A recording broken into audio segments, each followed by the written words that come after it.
their nickname. The term tractor boys used to be chanted by their opponents as a way of putting the team down for their farming background. But during one game back in the late 90s, Ipswich were 1-0 up and they decided to flip the script. 1-0 to the tractor boys, they sang, and a new nickname was born. Let's head to Leicester, famous for more than just a red, well, orangey cheese and Jamie Vardy. Leicestershire is also the birthplace of fox hunting, hence the Foxes. Next up, turns out apples are not the only fruit that don't fall far from the tree. Bournemouth's nickname, the Cherries, comes from the fact the club's stadium was originally built right next to a bunch of cherry orchards. Decided enough was enough. He wanted a new nickname, something strong, fast and destined for success. Something exactly like an eagle. But there's more to this one. Brighton were in search of a nickname too, and Palace finally gave them what they needed. In a heated match between the two back in 1976, Palace fans began chanting, "Eagles, Eagles," and some clever Brighton fans came up with the perfect reply, "Seagulls, Seagulls." Not all club nicknames have a crazy story though. Take the Gunners. That just comes from the fact a group of munitions workers in the Royal Arsenal factory in Woolwich set up the club in 1886. On the flip side, some nicknames seem simple, but there's a bit more to them, like West Ham. The Hammers is actually nothing to do with the ham part of the name. It comes from the fact the club used to be called Thames Ironworks FC and was made up of workmen and shipbuilders. So next time the away end's chanting their crazy nickname, you'll now know exactly where it came from.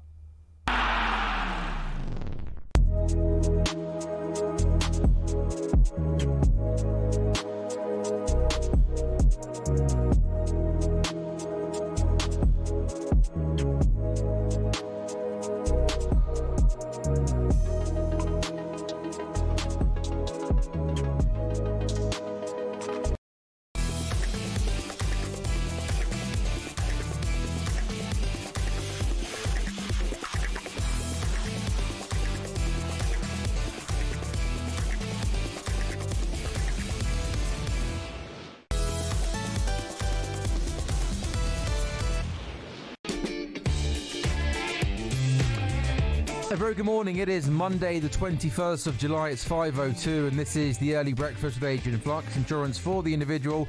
Find out more at adrianflux.co.uk. It's Sam Ellard building up the talkSPORT breakfast at 6 o'clock this morning when it's Jamie O'Hara and Dean Saunders. There really is a lot to get through the next hour. So good morning, Sam Stevens. Yeah, good morning, Sam. Now, who is currently the most dominant sportsman around? Is it Scotty Scheffler after he waltzed to victory at the Open at Royal Portrush? Or is it Alexander Usyk after his decisive victory over Daniel Dubois at Wembley? We'll discuss both of those big wins from the weekend. We'll also look back on a successful first test for the British and Irish Lions down under. We'll pay tribute to talkSPORT's legendary voice of golf, Bob Bubka, who sadly passed away at the weekend. We'll discuss Marcus Rashford, who seems to be getting his dream move to Barcelona after all. And of course, we'll dive into the front and back pages of the newspapers. There really is so much to get through on the Early Breakfast. We're on talkSPORT and we're with Adrian Flux. Insurance for the individual. Find out more at adrianflux.co.uk. We looked into the weekend, didn't we, on Friday morning together, a supersonic Saturday, a supersonic Sunday as well. So how was your supersonic weekend with the Lions, the golf, the boxing, the darts, a little bit of cricket? Yeah. How was it, mate? Yeah, I enjoyed it very much. There was plenty of sport to dip into, wasn't there? And I thought the Lions played pretty well for an hour and then they sort of tailed off a little bit, but great for them to get a victory, I think, particularly because they know they can play a bit better. The golf was great for the first couple of days, I thought. It was a lot of sort of unpredictable shots and unpredictable play. Some players who sort of had started off badly made a great comeback. Rory looked like he was on the charge for a little while, didn't he? But an absolutely dominant display from Scotty Scheffler in the end, really, and he's sort of in a class of one, wasn't he? And in terms of the boxing, I mean, just Usyk is just an absolute class act, isn't he? He really is. I liked your question in the intro, sort of talking about, you know, Usyk and Scheffler and kind of who's the best. I mean, you literally got there two guys who are the absolute top of their game. No question. Dominating their sport. I mean, I was glued to the Open all weekend.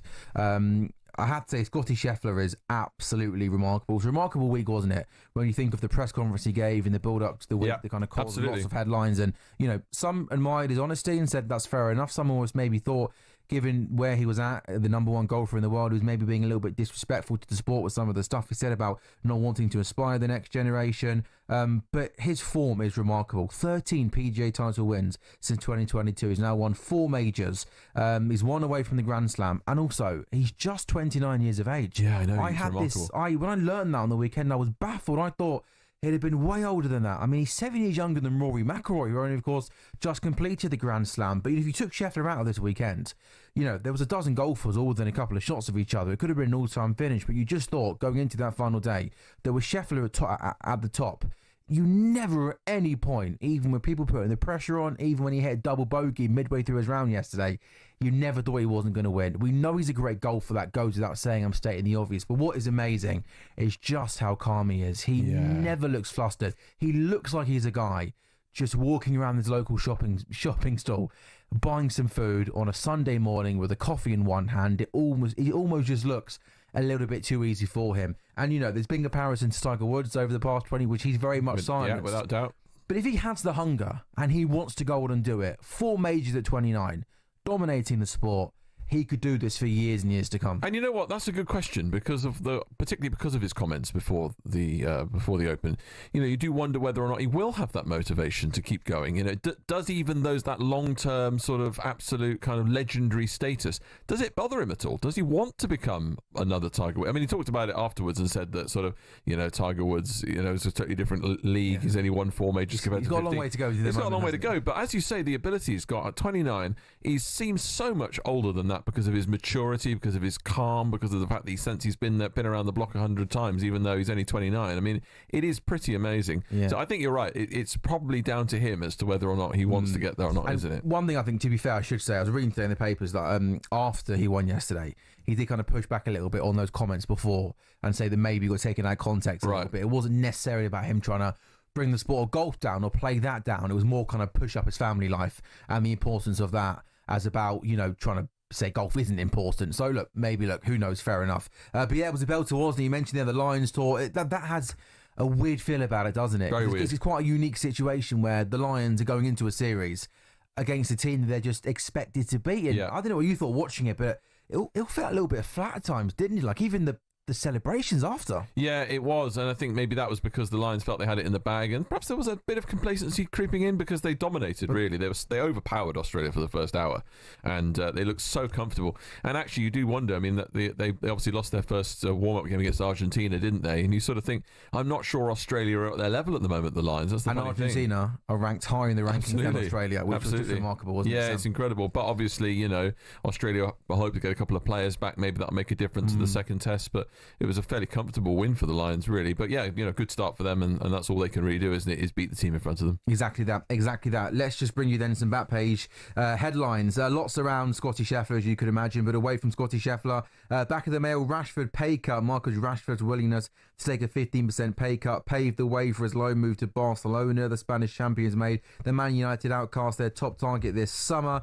His salary sacrifice, a 15% reduction on his £315,000 a week wages, increases his chances of being registered. Scheffler's pride and joy is a story on the back of the great picture of Scheffler with the claret jug and also his little lad as well. Back of the Express, McIlroy salutes runaway winner Scheffler as one of the best ever. Rory McIlroy hailed Scotty Scheffler as one of the greatest golfers in history after the American sealed a 4-shot Open win. Back of the Mirror, Ash Bang Wallop, Newcastle boss Eddie Howe, has admitted his transfer plans have been scampered by the departure of a second sporting director in as many summers. Dan Ashworth left St James's Park last year, while his successor Paul Mitchell went last month. Scheffler cruises to Open glory, but says I'm not special. That's back of The Guardian. He's on a different level. That's on the back of The Times. McIlroy paying tribute there. Another transfer story back of The Times. Liverpool land £82 million Ekitike. Let's get then some more golf reaction. Scheffler becoming the Open champion with that 17 under par, 4 shots clear of fellow American Harris English. England's Matt Fitzpatrick was 2 strokes further back. Rob McIntyre and Rory McIlroy part of a group on 10 under. It's the second major of the year for the world number one. His 4th overall, and it comes in spite of his pre-tournament comments that golf is not the be-all and end-all. Here's talkSPORT's Rupert Bell. It wasn't quite the dream ending, just to put a further moment on this fabulous victory, which puts him amongst an elite group of just 4 golfers who've secured 3 majors before the age of 30. Gary Player, Jack Nicklaus, Tiger Woods, and now it is Scotty Scheffler, who is the 153rd Open champion. A brilliant performance. People questioned whether he'd understood how to play links. He finished 7th last year. Well, we should never have doubted, because it was a perfect example of how you plot your way calmly about winning an event. And he's done it. His arms are aloft. I'm sure the first people who you want to congratulate is his wife, who he met at high school, running now with his child. They're going to no doubt have a big hug, because these matters so much. And to come over here, a 2-time major winner this year. And after winning his first Open Championship and picking up his first claret jug, here's the main man, Scotty Scheffler. Thank you so much to the fans this week for all the support. I know I wasn't the fan favorite today, but I did hear a lot of USA and Dallas, Texas chants, and so I appreciate you guys coming out to support.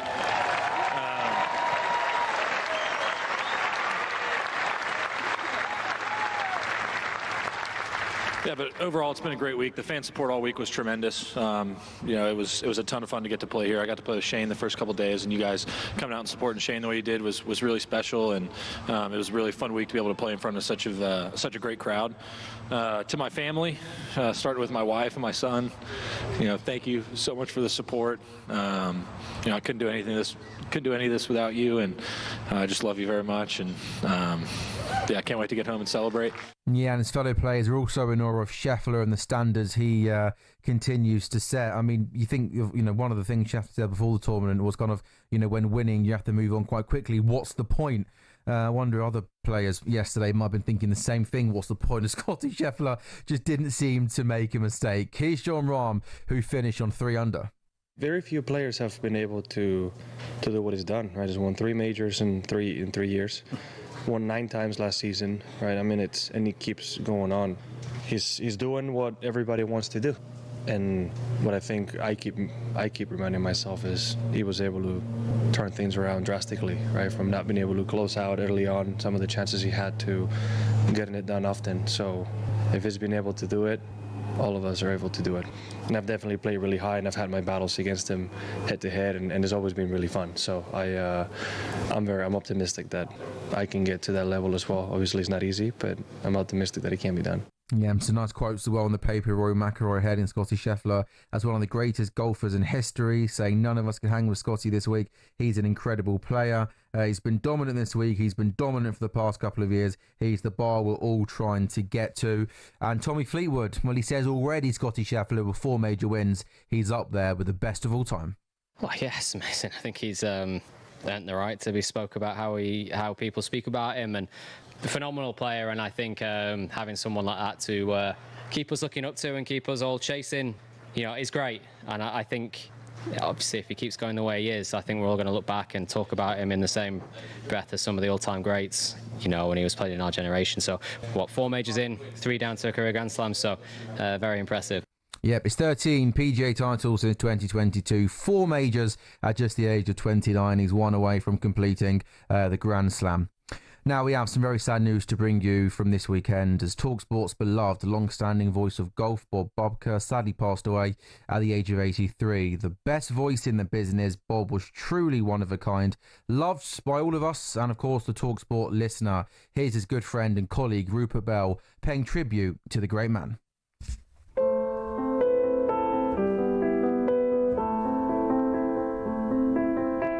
Radio is about voices, and there is no doubt when you heard Bob Bubka speak, it just grabbed you. 3 hole-in-ones in the last hour here at the par 3 16th, just when you think you've seen it all. His distinctive American tones enthralled and entertained talkSPORT listeners for over 25 years. His love of the game of golf shone through, coupled with a cheeky, almost rebellious element, made him not only a delight to listen to, but in my case, to work with, as he started out as a car salesman. But a few slots on American local radio led to expanding it to a full-time career. Bob was unashamedly biased when it came to Tiger Woods, in awe of his achievements, particularly as he had been brought up in the Nicholas Palmer era. Testament to Bob is that Tiger always seemed to search him out to say hello. And now a moment that'll go down in history. Tiger Woods wins the 2019 Masters, and is he elated? This is an epic victory that will not be forgotten. In later years, Bob's health made it difficult to travel, and his last Open in situ was at St Andrews in 2021. He loved being there, and the relish which he drove his motorised wheelchair around the city was fantastic. But what he also loved was the interaction with talkSPORT listeners. And I know in the end, being part of the talkSPORT family was so important to him as he struggled with ill health.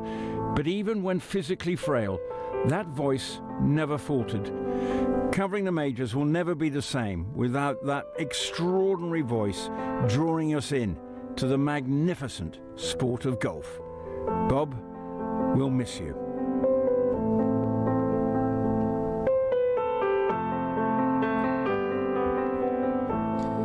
Special words from Rupert Bell and his good friend and colleague, and to Bob's friends and family we send all of our love and support at this difficult time. Bob will be hugely missed by all of us. It's 5:16 and this is the Early Breakfast on talkSPORT.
A very good morning. It is Monday the 21st of July. It's 5:18. Happy Monday morning. Hope everybody is doing good this morning. It's the Early Breakfast. We're with our good friends Adrian Flux. Get a tailor-made quote for your commercial vehicle. You can search Adrian Flux, insurance for the individual. Jamie O'Hara and Dean Saunders on the way from 6. Make sure you download the talkSPORT app to find all of our stations, including this one, talkSPORT, talkSPORT 2, Talk Times and Virgin. And there you can listen again to our shows and best interviews too. Some sporting headlines you're waking up to this morning. Prime Minister Sir Keir Starmer has shared his support for Jess Carter, saying racism has no place in football or anywhere in society. The England defender is taking a step back from social media after being the victim of online abuse at the Women's Euros. West Ham have signed defender Kyle Walker-Peters on a free transfer following his departure from Southampton. He's agreed a 3-year contract at the London Stadium. He says the move has been a long time coming, having been linked with West Ham in the past. And in the world of boxing, Alexander Usyk continued his dominance in the heavyweight boxing by stopping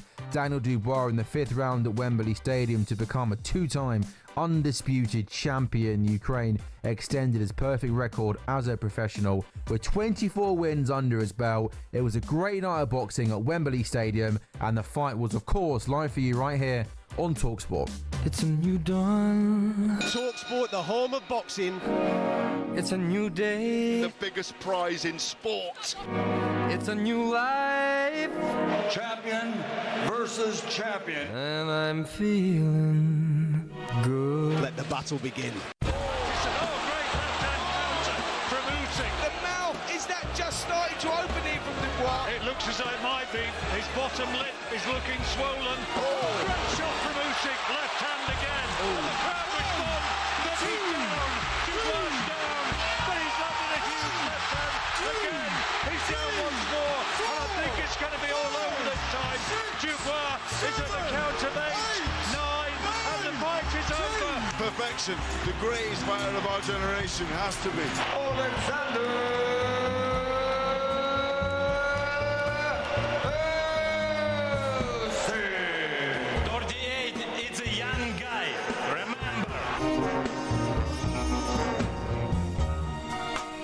Dominance. The Ukrainian now holds the WBA, WBO, WBC and IBF titles again after a masterclass of a performance at Wembley Stadium after achieving the incredible feat against Tyson Fury last year. He's repeated it at the age of 33 against Dubois. And Dave Allen, who was part of talkSPORT's commentary team, says the Ukrainian is right up there among the greats.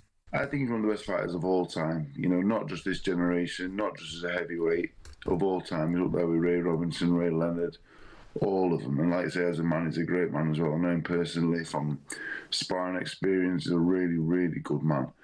Last night, I will never ever forget last night. I thought it was a perfect performance in becoming undisputed for the third time. And after the fight, Gareth A. Davis spoke to Alexander Usyk. Listen, I don't know, because now I want to think what next, who my next opponent, because now I have time and think about my career and the next fight. Well, there we go. That is the main man, Alexander Usyk, speaking with Gareth A. Davis immediately after the fight. According to the papers today, they reckon it's going to be Joseph Parker. He's next in line for a challenge. So I think there's some stuff about Tyson Fury wanting to have another go. But the papers say it's going to be Joseph Parker. If you want lots more wonderful, brilliant boxing content, make sure you go over to the talkSPORT Boxing YouTube channel, because there is wonderful content up there all of the time. 5:22, Sam Stevens is back in the studio for a look at some of today's back pages, Sam. The Back Page Review on talkSPORT with Adrian Flux. Insurance for the individual. Find out more at adrianflux.co.uk.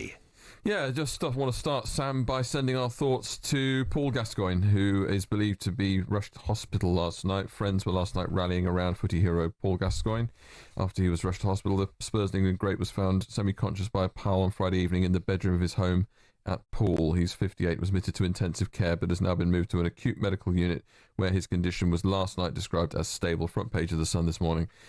We just all want to send our regards. Much love figure, obviously. Fantastic guy, unbelievable footballer, and he's in our thoughts and prayers. Yeah, well said, Sam.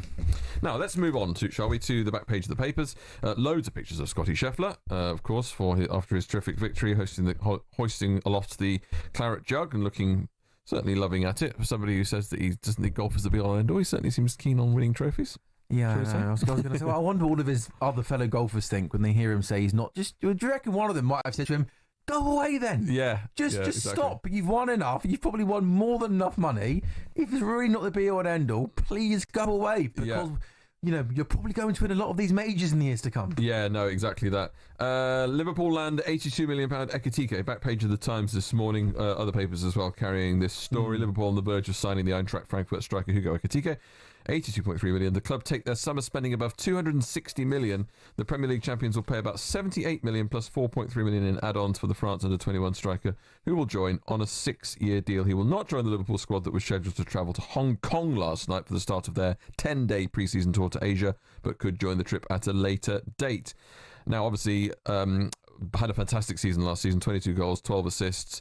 Liverpool increasing their forward line a little bit, and it looks like, they mean serious business, doesn't it? And we've talked about this. Yeah, the window's been incredible so far. The Vert signing felt like you thought that was going to be the kind of marquee signing to come in and play anywhere across the front three or in behind. But yeah, you think in the years gone by, obviously Núñez has kind of been the 9. And then even when kind of Firmino was playing there with kind of Mane and Salah, it was mainly Mane and Salah that would get a lot of the goals. So it's been a sort of a while that Liverpool have had kind of a natural number 9 that can go and get kind of 30 plus goals in a season. But Ekitike is clearly going to fit that bill. You mentioned there his numbers last season were just remarkable. He's so young, so you think that there's room for him to improve. I think Arnie's lost a sort of coach, Sam, that does improve players. Attacking options of Salah, and Wirtz and Ekitike, and then you sort of throw in players, like Gakpo and possibly Luis Diaz, who could stay on. It's looking seriously good, seriously strong next season for Liverpool, of course. Some talk that Luis Diaz may be interested in this move to Bayern Munich. What do you think, Sam? Yeah, possibly. I think one thing we are going to see, and lots of players have come in, I think we're now going to see lots of players leaving the football club. I think someone like a Harvey Elliott, I think, is falling way down the pecking order. And I think he'll want to go and play football, and the football club will be able to get a decent fee for him. Yeah. I think the club would clearly love to be able to sell Darwin Nunez. And yeah, the Luis Diaz one, I'm a little bit more on the fence with that, because I think he's a good player. But some of the numbers that have been floated around, I think the second bid that was rejected for Liverpool to Bayern Munich was around sort of £60 million. So I wonder if Bayern come in again for an offer that's maybe closer to sort of £70 million. And if he wants to go, that's the other thing. Exactly. And I think he's only got 2 years left on his deal. I do wonder whether Liverpool might think we can get. So you think if it's around 65 million for him, you can get 40 odd for Harvey, maybe a little bit less for Darwin. You're looking at not far off around 130, 140 just for those three players, and that's kind of, the Wirtz transfer almost recouped, Yeah, I totally agree, and I think that when you're successful, it's a lot easier to do that kind of business. It's your sort of fringe players are worth a lot more than they would be if you're in a struggling team. So I think Liverpool are in a great position. Position. Absolutely. One thing I would say though about Diaz is, I think you wouldn't want to lose him, but at the same time, he's not one of the irreplaceables, is he? Yeah. He just isn't. He's not a Mo Salah. Wirtz is coming. Exactly. So there we go. Fury, I'm the only one who can beat Usyk. Back page of the papers. Is this another out of retirement? Another one out of retirement. Okay. Usyk to Park Brits. Joseph Parker, as you said, Sam, looks like he might be the next in line. I mean, the thing is for Usyk, it's a little bit of a kind of, well, who cares, in terms of like who's next, because he knows he can beat all these guys, doesn't he? The Fury one is interesting because although he's retired multiple times, it always has felt with Fury that he hasn't quite given his absolute best. Not given his best, because obviously he tried hard, but what I mean is he's not quite been able to deliver his best against Usyk. There's still a sense that perhaps he could catch him on an off day and beat him. And I do think also with Joshua and Usyk, there's a little bit of a redemption story to be had in terms of one of these guys, because that's what people care about, isn't it? People don't care about dominance, really. People don't care about people who are at the very top of their sport being at the absolute best. I think people like a story where someone has maybe not, was at the top and then has fallen a little bit from grace and has then bounced back. That's what it's all about, right? The story of one of the Brits toppling Usyk would be remarkable, but look, I'm far from a boxing expert, but watching this guy in the ring on Saturday and watching him in the ring in the last couple of fights, he just looks pretty much untouchable, doesn't he? Yeah. You say what next for him. You mentioned the guys there, he's beaten them. People say in the papers, me Joseph Parker. I've heard lots of other people suggest that what else is there for him to do? Yeah, that's he's gone and done it again. He's got all 4 belts, absolute domination. Is there anything left for him to do in the sport? Not really. And you might think to himself, well, if he hasn't got much left, then maybe he could walk away. 38 now. As we've just said, knocked out Dubois in the 5th round at Wembley, and it says here that Parker is the front of the queue as the WBO's mandatory challenger. So I mean, that could be the one that makes most sense. We shall see. He's been a bit of a resurgence of recent times as well, Joseph Parker. So we shall see. And just lastly, Marcus Rashford seems like he's taken a bit of a pay cut to go to Barcelona. The Spanish champions made the United outcast their top target this summer, despite flirtations with, as we've just talked about, Luis Diaz and Spain winger Nico Williams, who's now signed a new contract. But Barca, who have major financial issues for years, have so far been unable to register new signings, and Rashford might have to wait until after the club's tour of Asia, which starts this week, to be officially added to their squad. We talked last week and we said we couldn't see a chance that Rashford would join Barcelona, but it looks like it's happening after all. Yeah, fair play. I did not. We read a lot in the last few months about Marcus Rashford wanting Barcelona. It was his dream move, and I sort of said fair enough. I just didn't think that Barcelona, one of the top teams with so many great attacking players, would be interested in Rashford. I think Rashford's a good player, but I didn't think he was Barcelona quality. So yeah, it's a move that caught me by surprise. But look, good luck to Marcus. So much been made about his form over the past couple of seasons, but perhaps at this stage of his career, he just needs a new challenge, a new country, a new environment, and maybe we can see the boy smiling again, playing with freedom, enjoying himself. Because we do know that when he's on, when he's on it, there's a good player in there. I've never thought a great player in there, but look, hey, what an opportunity for him. And yeah, Barcelona. And they may think to themselves that it's a bit of a, not a no-brainer as such, but certainly it's a bit of a win-win in some ways, because if it's a loan deal, okay, they might cover his wages, but if he does well, they could sign him at the end of it. If he doesn't, he goes back to United. For them, it's an option to buy, which has been the key word, option. You mentioned no fee. They're paying his wages, though slightly less than his Man United wages. So yeah, possibly as well I'm sure United would love to have got a fee for him this summer. True. But hey, possibly he goes and does well at Barcelona for the next 6 months to a year. Then maybe in January or the next summer that becomes a permanent. And also, I suppose they've got £17 million saving on wages this year, which may turn into £30 million move. So in the end, it could be worth sort of nearly 50 million quid to the club. So I suppose in some ways United do get a benefit from it. But like you say, they'd probably rather have sold to generate some funds. Exactly that. Thanks, Sam. That was a look at the back pages with Adrian Flux. It is 5:30. Coming up next, we'll continue to take a look back at the big weekend in the world of sport. We'll bring you some reaction to the Lions' victory and take a look at what's happening in the World Match Play darts. This is the early breakfast on talkSPORT. We're building up to the breakfast show at 6 with Jamie O'Hara and Dean Saunders. The Back Page Review on talkSPORT with Adrian Flux. Insurance for the individual. Find out more at adrianflux.co.uk.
Shin pads are a footballer's best friend. Even if players like Jack Grealish do wear such small ones you can barely even see them.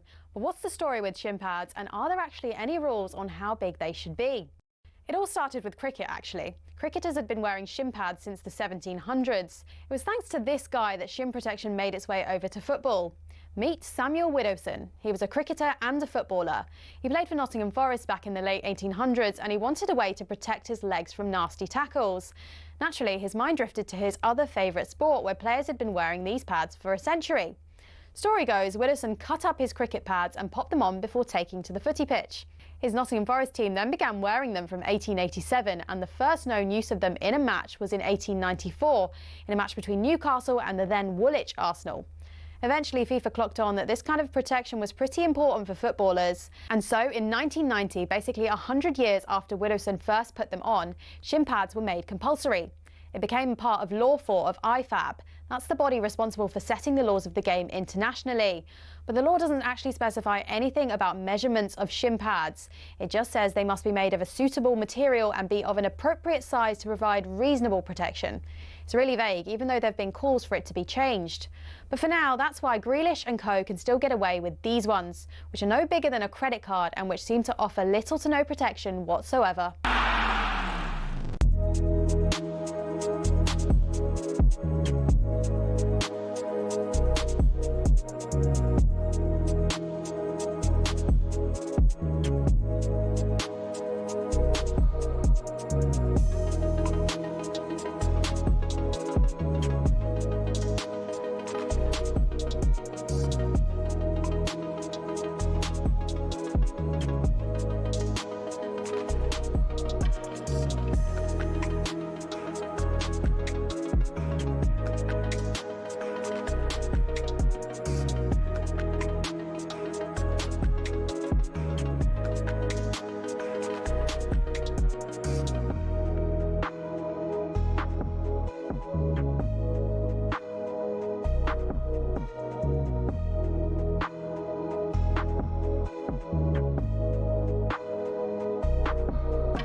Very good morning. This is the Early Breakfast. We're on talkSPORT with Adrian Flux. The cover you need at a price you'll love with Watt Vans Insurer of the Year 2021. Find out more at adrianflux.co.uk. Don't forget you can watch this show and all talkSPORT shows on the smart TV. It's Sam Ellard taking you through until 6 when Jamie O'Hara and Dean Saunders are with you guys from the Breakfast Show from 6 till 10. Some sporting headlines you're waking up to. Manny Pacquiao's return to the world of boxing ended in a majority draw against the WBC welterweight champion Mario Barrios in Las Vegas. The 46-year-old was fighting for the first time since retiring from the sport 4 years ago. Pacquiao, who won 12 world titles during his career, says he wants to rematch. Last night there were no surprises at the World Match Play at Blackpool's Winter Gardens on talkSPORT 2. Gary Anderson, Johnny Clayton, Luke Littler and Stephen Bunting all made it safely through to round 2. Littler took just 16 minutes to see off Ryan Searle, who's a good player by the way. 10 legs to 2. Tonight, Dobie Price, Van Gerwen and Ross Smith are in action. Van Gerwen facing fellow countryman Raymond van Barneveld. There's live commentary on the talkSPORT Darts YouTube channel. And Newcastle manager Eddie Howe is confident Alexander Isak will be at the club at the end of the transfer window. The striker was sent home ahead of their pre-season friendly against Celtic because the speculation around this future is not just potential outgoings causing Howe problems, though. Despite signing Anthony Elanga from Nottingham Forest, he's worried about a lack of new players arriving at St James's Park. My wish was for us to do our business early, and we certainly tried, but it wasn't to be. We've had a frustrating time in terms of losing targets to other clubs. I have to be very open with that. That's happened on several occasions. In order for a transfer to really work, the player has to be desperate to come to your club. Yeah, there's a piece in the back of the Mirror today. Newcastle boss Eddie Howe has admitted about the transfer plans, the frustrations being about, Dan Ashworth leaving St James's Park last year, while his successor in the sporting director department, Paul Mitchell, also going last month. And yeah, you think back to last summer, there was that pursuit of Mark Gahey that they went and didn't get him. This summer they've been linked with players like Mbeumo, he's gone to Manchester United. João Pedro, he's gone to Chelsea. Delap, he's gone to Chelsea. James Trafford as well, going to not going to Newcastle at the moment, potentially going to Man City. So yeah, you can understand Eddie Howe's frustrations, and you hope from a Newcastle point of view they can potentially move things along a little bit more quickly in the world of transfers. From on all the day's biggest football stories, and talksport.com, the place to be. Our transfer blog is also there. You can follow that throughout the day. Let's now discuss the Lions, shall we? They picked up a victory in their first test early Saturday morning to kick off the Supersonic Saturday with a 27-19 victory in Brisbane. It was all looking very comfortable, perhaps a little bit too comfortable for Andy Farrell's side before a couple of late tries from the Wallabies made things a little sticky towards the end. The game was exclusively live for you on talkSPORT. It's all eyes on Brisbane. Here we go, test match series up and running. The Lions kick off. The first half performance in general was pretty good by all, really. Russell with a big ball into midfield. To Ipalaku! Gliding to the right-hand side. The first try of the first test. Maybe the most telling statistic of the first half. The Wallabies got into the Lions 22 once. Jorgensen will take it out to the air, and Jorgensen scores in the right corner. The Lions should win. They should have won this. They should have won by 30 points. Tonight, the Lions showed a lot of confidence, and they finished the job. Hugh Jones combines with Tom Curry. Curry to Dan Sheehan. Try right at the start of the second half. Minute and 15 seconds. Dan Sheehan. I was a bit disappointed with the Lions in the second half. They almost just looked comfortable, and they let the Wallabies back into the game. It's going to be McDermott. Picks it, goes round the edge and score. Just have that little bit of momentum, the Wallabies. The Lions have won the first test match. Full-time Australia 19, British and Irish Lions 27. Yeah, fair play to the Lions. I guess they can only beat what's put in front of them in the end. A pretty comfortable victory for the Lions, and I think you could almost, you could tell where the Lions are at in terms of their kind of, celebrations afterwards. It almost felt like it was just a routine victory for the Lions. I mean, Australia, not the best team at the moment. I mean, there's some talk in the papers. I think it was Brian Moore on the Telegraph who says that maybe, England, the Lions shouldn't even be going to, Australia moving forward, because they're obviously a team, a nation, a country that are struggling in the world of rugby at the moment. And yeah, easy for the Lions. They're one up with 2 to go. Despite losing their dominance towards the end, head coach Andy Farrell was delighted to go 1 up in the series. Oh, very. these football teams would have been desperate for today to get off to a winning start is huge. Obviously, that puts the pressure on for next week, and it keeps us in the tour certainly up until the last game. That's guaranteed. So, absolutely delighted. Big occasion, big game. We know what coming to Suncorp means to Australia, so they would have been targeting this. So delighted to come away with a victory. The Lions have another warm-up game on Tuesday. That's live commentary on talkSPORT 2. And next Saturday, the second game against Australia is live and exclusive right here on talkSPORT. Now it's competition time. 10K for Coldplay. Coldplay are back at Wembley this summer, and we've got a huge VIP prize up for grabs for one lucky listener. We're giving you the chance to win 6 tickets in a private box for you and your mates on August the 22nd with full hospitality. Plus, we're chucking in 10 grand spending money completely tax-free. Here's how to enter. It's 18 plus, UK excluding Northern Ireland. For a chance to win, text the word WIN to 83338 by the 4th of August at 11 p.m. and you're in the draw. Text costs £2 plus one standard network rate message. You must have the bill payer's permission or post your name and number to Coldplay Competition, PO Box 3190, Colchester CO2 8GP to arrive by 5 p.m. on the 7th of August. This is a talkSPORT limited promotion run on talkSPORT, Talk and Virgin Radio UK stations. Full T's and C's at talksport.com.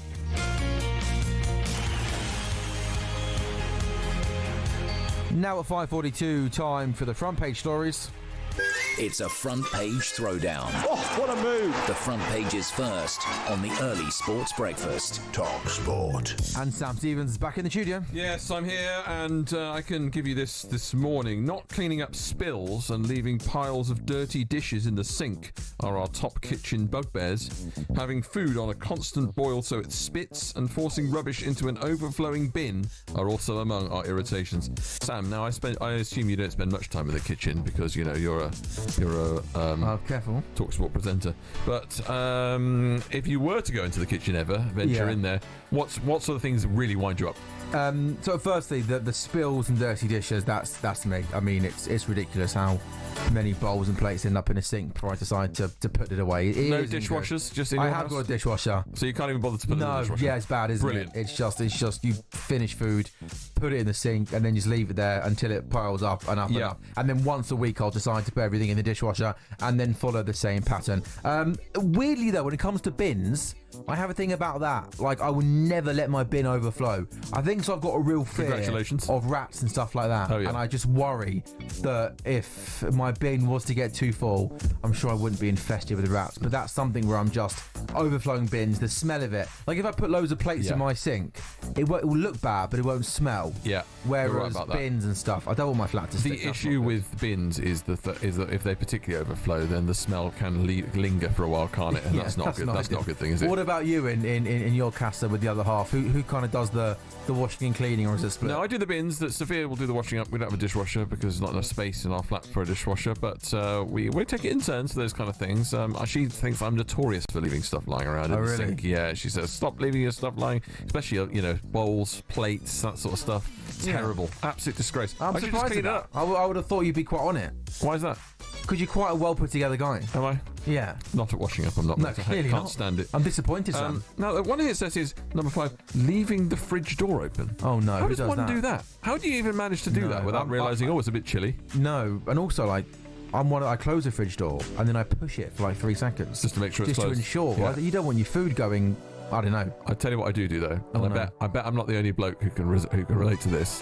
Leave cupboard doors open. Yeah, again, same. Now, why do we do that, folks? Why do we end up leaving a cupboard, taking a cup out of it, and not closing the door afterwards? No. But I noticed it a few years ago when someone said, "Oh, men, you live with a man when all the cupboard doors are open." And I thought, "What are you talking about?" And then I realised they did it. You do it. Why do I do it? Why can't I not just close the door afterwards? What's wrong with me? You think you take it out and you close the door? Is it instinct just to not close things? I think it could well be instinct. Yeah, I think that's probably true. true, but I don't know why, and I can't explain it. It goes back to the caveman days, I'm sure. I love all of this. We leave everything everywhere. When it comes to bins, though, get the bin out on time. Yes, exactly that. That's a good advice for this morning.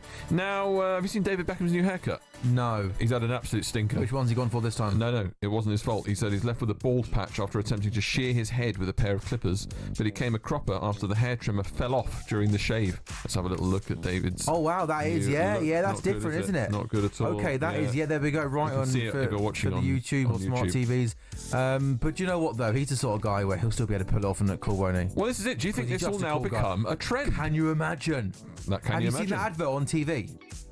Where there's basically, you go into a barber shop and this old guy does your hair, and then you see it, and it's a full head of hair everywhere, right? Apart from a bald spot in the middle. And hey, Bex is now doing it. Maybe it could become the new thing. There you go. And a lot of men are a bit subconscious, aren't they, about losing their hair? You know, they might. But don't be. But also, if it's now becoming a trend, then you're going to become one of the cool ones, aren't you? Losing your hair, so don't worry about it. Yeah. If it's good enough for Bex, then hey, it's good enough for anyone, right? Not convinced about the skullet though, are you?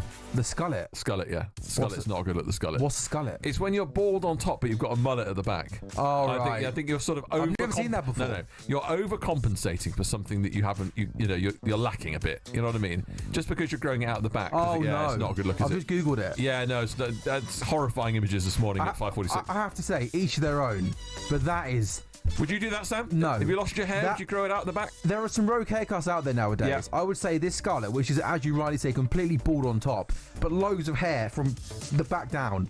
That's rogue. Not a good look, is it? Well, each their own, but not for me, Sam. Do you think that could ever become like the height of fashion? If a footballer, like a really top footballer, had that look, do you reckon it would like you know what? Take off? You're not seeing a footballer go with that. Not having that? They care. No, not for me. That's different. And just a nice story to end. Oh, go on. I like nice story, and it's a little bit sort of has a tinge of, we have to be conscious about this, and obviously, no. I don't like the sound of this already, Sam. I have to be conscious about it because obviously we're not making in light of this situation, but I think it's just quite interesting that live football is to be prescribed on the NHS as a treatment for depression. How about that? Doctors will direct patients to watch games in the hope it boosts their mental health. The first team folk can get a prescription to see will be National League side Forest Green Rovers, but if the pilot scheme works, it could be extended across Britain. What about that, Sam? Yeah, you can be prescribed live football. We know that football is such a powerful thing. We know that it gives people all around the world so much joy.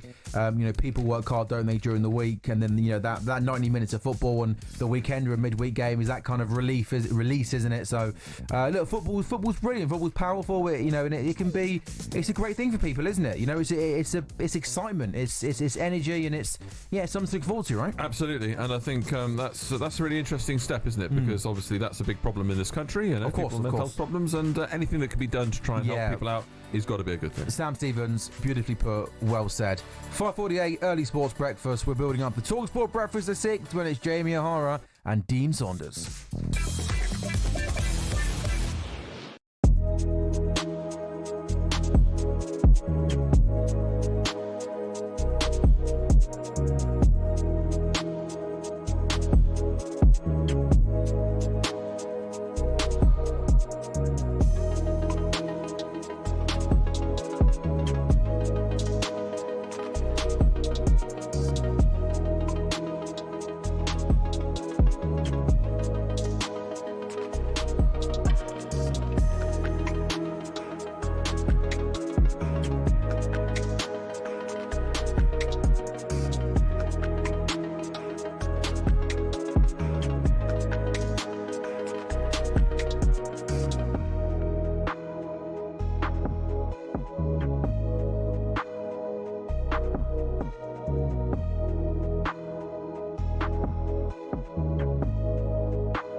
5:50, Monday the 21st of July. It's the Early Sports Breakfast with you for another 10 minutes. Then it's Jamie O'Hara and Dean Saunders on the way from with breakfast to 6. Dean Saunders, by the way, has just popped in and saying hello. This never happened before, the breakfast presenter coming in and saying hello. And Dino, as I'm sure you would imagine, is bubbling along very, very nicely. Of course he is. Now we've, I think it's fair to say, rounded up everything that's happened in the world of sport over the weekend. The Supersonic Saturday, the Lions, the Open, the boxing, the darts. We've done it all. In the world of football, though, the big football story of the weekend, Marcus Rashford is on his way to Barcelona after all. The Man United forward believed to have, got what he wanted, really. That move to the Nou Camp after being frozen out at Old Trafford. talkSPORT understands it's the loan with a view to a permanent move has been agreed, with Barca covering all of Rashford's wages, although it is believed he's taken a pay cut to get the deal done. 15% is what the papers say today. To the brilliant Trans-Euro Express show, European football expert Andy Brassel says this is a move that still needs a lot of work from both sides.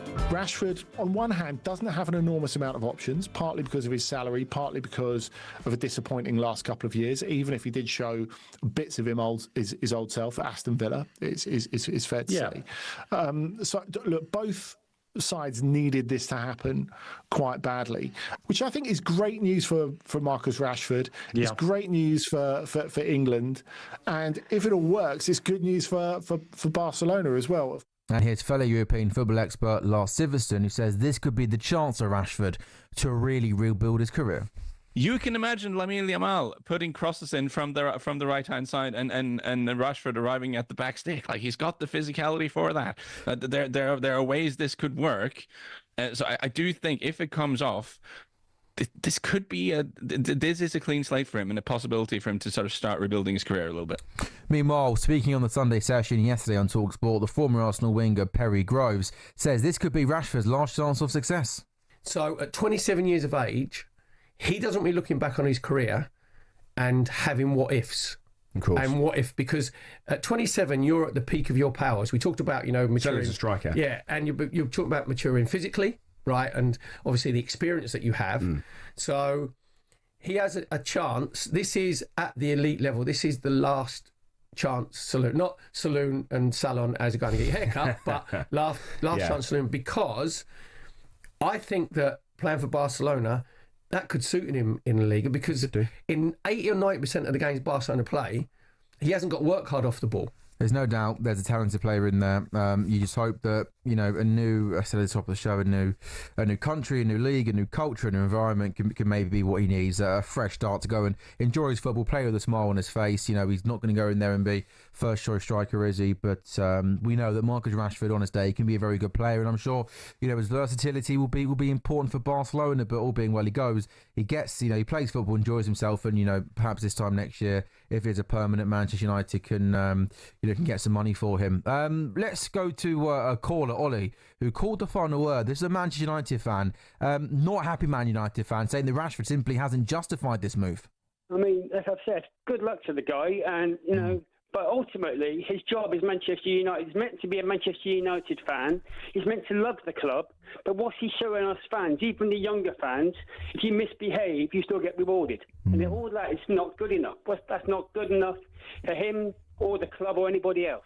Yeah, I don't disagree with what Ollie says. I think it's fair to say, based on performances in the last sort of 18 months to 2 years, possibly, I don't think many people thought that he'd be playing for Barcelona, having not kicked a ball for Man United for 6 months or so. But hey, he's got that move. And good luck, Marcus Rashford. It is 5:54. We're building up to talkSPORT Breakfast. Let's now take a look at some of the back page headlines. The Rashford story is on the back of the Mail. Rashford pay cut. Marcus walks away from millions to still United escape. His salary sacrifice, 15% on his reduction of £315,000 a week. So he's still going to be doing all right. Back of the Mail, Liverpool close in on deal for £80 million Ekitike. Liverpool nearing the deal to get Ekitike after a weekend of negotiations with Frankfurt. The France under-21 striker has made it clear he wants to move to Anfield, leading Newcastle have also been pursuing Ekitike to pull out of the race when their £70 million offer was rebuffed. Liverpool have been in discussions with Ekitike's German club over the structure of the deal and the transfer fee over the weekend.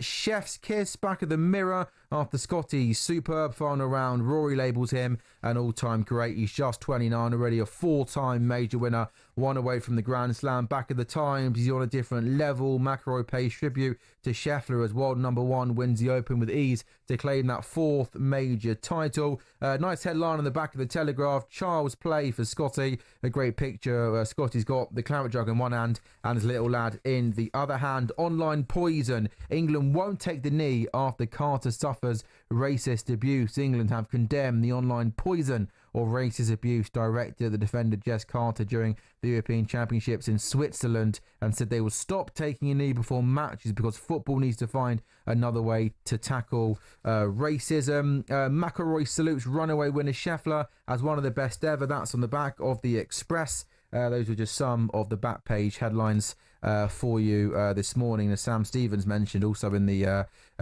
quarter past back page review, that the story in the front of the Sun, friends were last night rallying around footy hero Paul Gascoigne after he was rushed to hospital. The Spurs in England great was found semi-conscious by a pal on Friday evening in the bedroom of his home. Gazel was admitted to an intensive care ward but has now been moved to an acute medical unit where his condition was last night described as stable. We of course wish all the best to Paul Gascoigne and hope he has a speedy recovery. The talkSPORT Breakfast Show is just around the corner. It is Jamie O'Hara and Dean Saunders on talkSPORT Breakfast. They've got so many great guests to review an incredible weekend in the world of sport. European Tour golfer Ollie Fisher looks back on the Open and Scotty Scheffler winning his 4th major. What about the Lions, former England and Australia and current Japan head coach Eddie Jones looking back on the Lions? Fascinated for his thoughts on not just how good the Lions were, but what about Australia? Why are Australia so bad? Chris Mason, the 1998 World Match Play champion, will discuss the darts in Blackpool. Day 1, there were lots of upsets, not so many late last night. Luke Littler thumping Ryan Searle 10-2. Also good to see Gary Anderson winning, and boxing expert Adam Cattrall and heavyweight Johnny Fisher will review the big boxing fight on Saturday evening as Alexander Usyk beat Daniel Dubois. You've been listening to The Early Breakfast with Adrian Flux. Insurance for the individual. Find out more at adrianflux.co.uk. I hope everybody has a wonderful Monday and a wonderful week. But coming up next, Jamie O'Hara, Dean Saunders, it's talkSPORT Breakfast.